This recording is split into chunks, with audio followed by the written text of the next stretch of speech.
think the room here feels very much like crypto feels right now, right?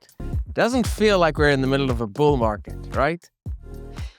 One of the things that I've noticed is that there seems to be something going on that is a little bit new in the crypto space. So I've been in Bitcoin and crypto for a little under a decade and a half now. And this period of time feels special to me. Not necessarily in a good way, but special. Because one of the things that I'm noticing is that people are starting to ask themselves the question with increasing urgency, what the hell am I doing with my life? What are we building here, right? We spend our lives, our youthful energy, our innovation, building this industry, this technology, these products.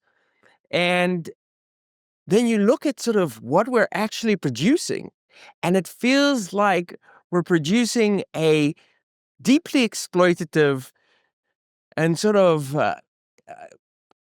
somewhat unfortunate casino, right? A casino open to everyone, which is nice, but it doesn't even offer you free drinks. And I've been noticing more and more people, builders in the space, who are asking themselves this question. But at the same time, there's one group of people, a group of people that I am part of, who aren't asking themselves this question, who aren't sort of having to go through the internal turmoil of introspection and asking themselves, what am I doing with my life? And there's one group of people for whom we actually are in a bull market, and that's Bitcoiners. So today, what I'm going to do is to sort of kick off this day at Multichain. I'm going to talk a little bit about what the multi-chain universe can learn about and can learn from Bitcoin, and what can we harness from Bitcoin that may be able to fix some of these problems that we have. But before I do that, I think it's important to realize that while I am very often considered a Bitcoin maxi, there's a lot that I have learned and that I think we can all learn from the multi-chain crypto space. I'll start with Ethereum, right? Ethereum, which 10 years ago sort of kicked off the idea of smart contract chains and really was the genesis of the entire crypto space. There's a huge lesson to be learned from Ethereum. And the lesson, I would say maybe the two important lessons, is that from a user perspective, people rarely want to be able to utilize their assets. They don't want to sit on their digital assets like dragons sit on gold. They want to be able to put their money to work, to operate, to use their property and express, their view of the world and their property rights, something that you can't do with Bitcoin. And that has spawned an entire industry, very, very important industry. The other thing that I think we can learn from Ethereum is that incentives matter. Being able to allow for people to issue tokens, to make money, to experiment, to, provide opportunities for developers to go to the world and say, here's this thing that I want to try and do. Do you want to be part of it? While it does open the door to an absolutely horrendous amount of grift, Ponzinomics schemes, it also has created a huge amount of value, not just monetary value, but things like DeFi, zero-knowledge proofs, DAOs. The amount of experimentation that we've seen and the kinds of products like decentralized stablecoins just being one example. The way that we've completely accelerated zero-knowledge proof technology and the way that people can manage public-private keys and cryptography more generally, these are huge advancements for the species as a whole, right? For mathematics, right? For physics, for cryptography, that we should be very proud of. So I think Ethereum teaches us that people want to be able to use their assets. They want to be able to use their property, and that incentives matter. And then we all learned another lesson from Solana. And what Solana taught us was that speed and throughput matter. Friction matters. Users want to have a Web 2-like experience. And the closer we can get to that, the more we can grow this industry, the user base, and the overall asset base that we're utilizing. So those are two very important lessons that I think, are worth keeping in mind while I'm going to be basically shitting on the rest of the crypto industry for the rest of my talk. So what is an important lesson that we haven't learned? And I think the most important lesson of Bitcoin. And the reason I say such an important lesson is because despite all of the tens or hundreds of billions of dollars that have been flooded from VCs and other types of investors and ICOs into the crypto space, and the massive amount of developer energy and the huge amount of user enthusiasm, if you look at Bitcoin BTC, this really very much sort of inert asset, it still represents, if you take out stablecoins, it represents close to 75% of the entire asset base, right? So you take everything that has been built on Ethereum, ETH, plus all of the other tokens, and everything that's been built on Sui and Solana and Avalanche and BSC and Cardano, and you add them all together, they still represent perhaps a third of BTC's value. That is a worrying statistic, I think. Like we have to provide an answer for that. What is BTC doing that is perceived by humanity as a whole as 3 times more valuable than all of this effort that we've put into crypto? And I think this pairs with another question that we should be asking ourselves, which is, what is this industry that we're building? What are we trying to do here? Why has crypto sort of been forced into this niche and remained in this niche of being a casino when we actually have built tools that allow you to use your property in ways that we've never seen before? And I think the answer actually comes down to a single, simple idea. We're building an industry that we do not understand. We have deeply misunderstood what we're building.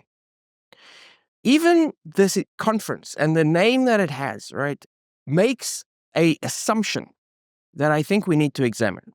The conference that we're at is called Multichain Day, right? And in there, you've got 2 very big assumptions. 1, that we need chains, and 2, that we need a lot of them. I think that is very similar to a situation where you have the gold industry, right? The people who are producing, mining, selling, using gold. Imagine that industry were to call itself the digging giant holes in the ground industry, right? First of all, that would be absurd, right? But also what it would lead to is a complete misallocation of resources and energy. You'd have companies, you'd go to big conferences, there'd be, massive digging machines there, right? They would be explaining to you, we've built the deepest hole in the world. Did you find any gold there? No. We're the digging holes in the ground industry, right? And then you would have like these, we've put art in the hole. Oh, that's amazing. Is it useful somehow? No, it's art in a hole. It's in the hole. Right, and then you'd need to interact between these different holes. So you had other companies who were building tunnels between the holes, right? And you have a whole group of people who call themselves degens or mole men or something. They're in the trenches, just going between the different holes. If you think about our industry from the perspective of what the hell are we trying to do here, and you start thinking about it from the perspective of a chain, you've got it all wrong. What we're trying to build is an industry around ownership. An industry providing property rights in a way that they've never been provided before. And to do that, what we should be thinking about are not giant holes in the ground, not chains, not bridges, but we should be thinking about the functional aspects that this provides to people, right? Reliable system, reliable property rights, ledgers, not chains, right? Assets, not crypto. These are the things that users actually want.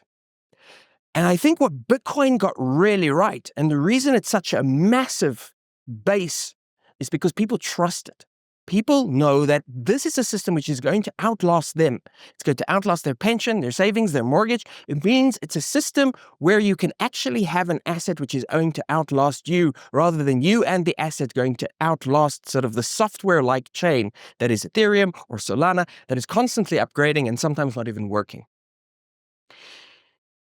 Now, if we take this step, if we start thinking in these terms, then I think that there's a very valuable lesson that goes beyond that. And here I'd like to talk about like the historical error that the reason that we are thinking in terms of chains in the first place. And this goes all the way back to a 19-year-old kid called Vitalik, who was part of a team, or in fact, a bunch of developers who were trying to figure out how do we build applications, how do we build speed, do we build throughput on Bitcoin? And he lost patience because he was 19 years old.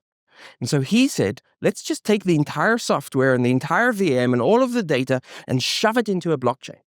And then we're going to force every single person to rerun every single computation. And that's how we're going to create verifiable computation, verifiable applications that we're going to be able to apply to these property rights. We're going to build a general purpose property rights system by forcing everyone to rerun every single computation. And fast forward 10 years after Bitcoiners told him this will never scale, here we are 10 years later, and it does not scale. And so Ethereum is currently going through, and as a result, the entire industry is currently going through a crisis of confidence of what are we doing? And the answer has been, let's start moving everything off chain. And this, I think, is a very, very good idea, right? This idea that by using cryptography, right, we can take any kind of arbitrary computation, turn it into a ZK proof, which turns it into verifiable computation, and now different applications, which maybe you call a layer 1, maybe you call a rollup, or probably you're just going to be thinking in terms of a simple application, can begin to communicate with themselves through these verifiable computation proofs, ZK proofs. That is where our industry is heading. And what that means is that we're going to start seeing the entire world in a different way. Instead of thinking about chains and layer 1 and layer 2 and bridges, we're going to start thinking about ledgers and settlement. We're going to start thinking about pre-confirmations, clearing, right, and interoperability. And we're going to start thinking about, instead of chains or layer 2s, we're going to start thinking in terms of external compute environments. And then this starts to look much like any other computing network system we've ever built before, right? You've got transport layer, you've got an execution layer, you've got basically a CPU. And so what is going to end up being that CPU? I would like to argue that the most likely chain that is going to end up being the CPU is Bitcoin. And the reason is as follows.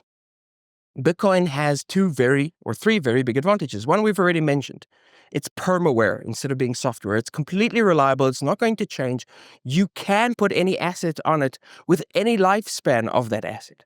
2, as opposed to all of these chains, Solana fighting Cardano, fighting BSC, fighting Sui, fighting Aptos, it is the one sort of system which is not fighting anyone.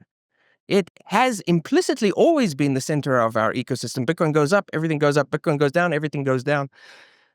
And so it is something which is very easy for people to integrate into. And the third reason is it never tried to become a smart contract chain. It remained a pure play ledger, which is what we actually need right now if we're going to be collecting ZK proofs and utilizing them as, verifiable execution from external compute layers and having a central hub of interoperability. And so what we've been building with BitcoinOS is the ability to verify ZK proofs on Bitcoin and allow this to happen. And so in the last minute that I have with you, what I'd like to suggest is what our industry looks like going forward, because we're going through a crisis of confidence that I don't think we need. Here's what I think is going to happen. I think we're standing at the precipice of finally building the industry that we wanted, the ownership industry. And the big win in the early days is that we're going to basically quadruple the size of our industry overnight, because finally we're able to unleash not just Bitcoin, but the BTC trapped in Bitcoin. And so for those of you who are developers and have been building applications and DeFi, you're suddenly going to be awash with a huge amount of new value that has been locked away from us for the last 15 years. So that is the first big win.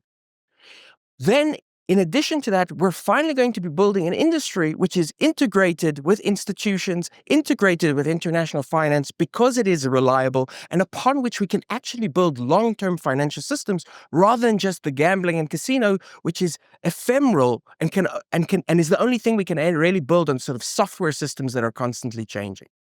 And finally, we're going to stop thinking in terms of layer 1, layer 2. Am I going to launch my own layer 1 because I get, VCs will give me a premium? We're going to start thinking about how can we best serve user bases? How can we provide users with the best property rights they've ever had and the best applications with which to use those property rights?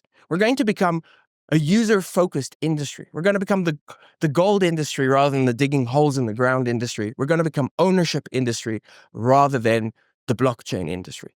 And so, on the stage today, what I'd like to say is, while we are at Multichain Day, I think we're looking forward to an extremely optimistic future. Right? We're going to be building not the blockchain industry. We're going to be building the industry of ownership, of property rights, ownership over your assets, your identity, your compute.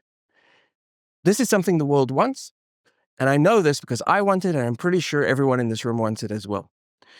And so, for the next 10 years, we're going to be building, I think, the industry we always wanted. We're finally going to be building the Internet of Value. Thank you very much.